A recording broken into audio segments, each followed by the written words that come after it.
After my lovely date with Megamind, I went to meet Klee's older sister. I'm kidding, that's not her sister, but they would definitely get along. But instead I ran into 3 little kids with some very irresponsible parents. They were looking for a monster called the Mohina Yokai? Or some shit. Essentially it's the boogeyman. Considering we knew it wasn't real, we decided to tell them that they would be wasting their time looking for a fake monster. Of course they didn't believe us, and surprised, they told us Yomiya was actually helping them. Wait, as in fireworks prison break, Yoimiya? Wow, Paimon, no one knew about that, except everyone in that immediate room. But now all of Inazuma knows that Yomiya is a criminal because of your loud-ass voice. And y'all wonder why I don't like Paimon. Paimon then told me to follow the kids. I'm just gonna say this now, I am not okay with this. I reluctantly did it because it was the only way to progress the story. We caught up to them and the little shits were snitching on me for something I didn't even do when it was clearly Paimon telling them the monster wasn't real. Yomiya was then able to convince the kids the monster was real. Yomiya then tried to quickly shift the blame off of her about lying to these impressionable little kids. Honestly, why wouldn't the little monster exist in a fantasy world where people have electric ravens, dragons, and boob swords? A little monster seems more realistic than anything I just listed. Yomiya then invited us to go to a fireworks show hosted by her family. Apparently it's well known throughout Inazuma. We followed Yomiya back to her fireworks shop and met her deaf father. She kept trying to ask him where some materials are for her fireworks,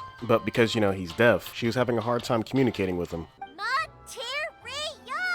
Yomiya's deaf father somehow heard her and was able to tell her the materials haven't been delivered yet. We then saw that Yomiya had a smuggled person in her shop that has a warrant out for his arrest. We found out his name was Sakujiro, and he was trapped in Inazuma because of the lockdown and was trying to find a way out. Because his family were previous customers and had a white piece of paper, Yomiya agreed to help him. She then asked us if we wanted to run some errands with her. We first went to a guy she commissioned to smuggle in a boat for her to help out Sakujiro. Honestly, all this shit was really boring, so I'm just gonna skip to more important stuff. After finishing Yomiya's errands, we met back up with Koichi, the man building the boat.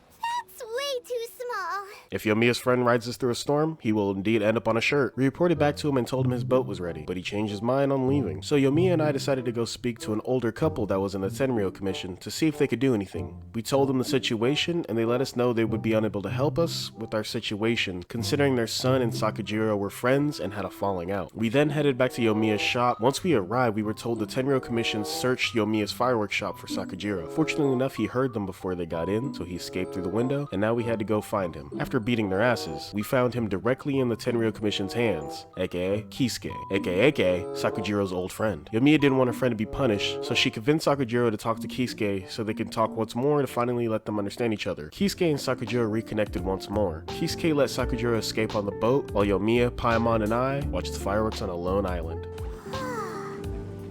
So Yoimiya, these fireworks, what do they mean to you? Yoimiya? Shh. Huh? Oh.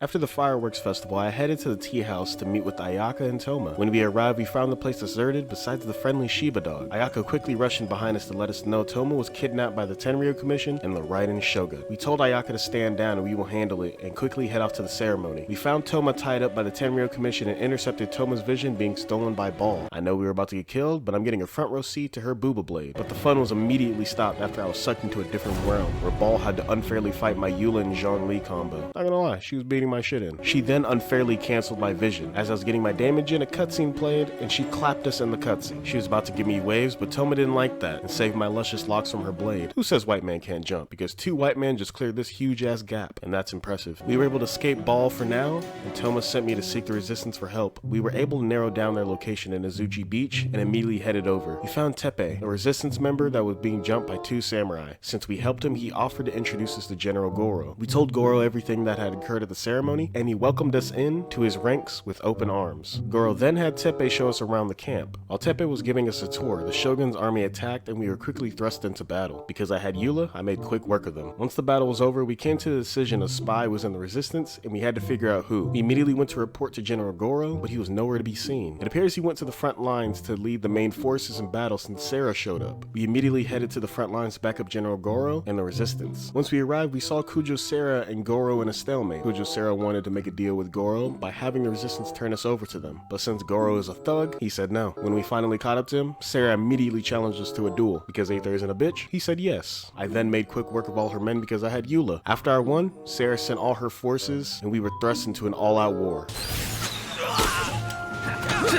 Stand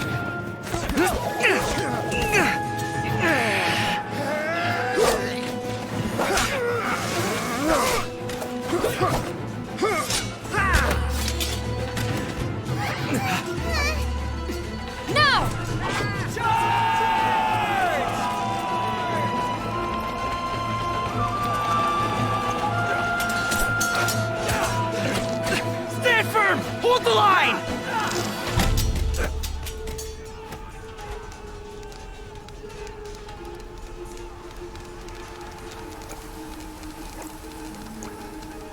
In the middle of the battle, Kokomi showed up with the best Avenger-style crossover in Genshin history to date.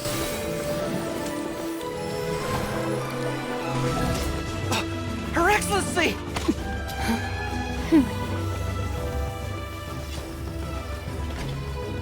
The wait is over, my comrades. Now is our moment! Calm as the breeze, my lady. I just hope you can afford all these mercs you've gathered!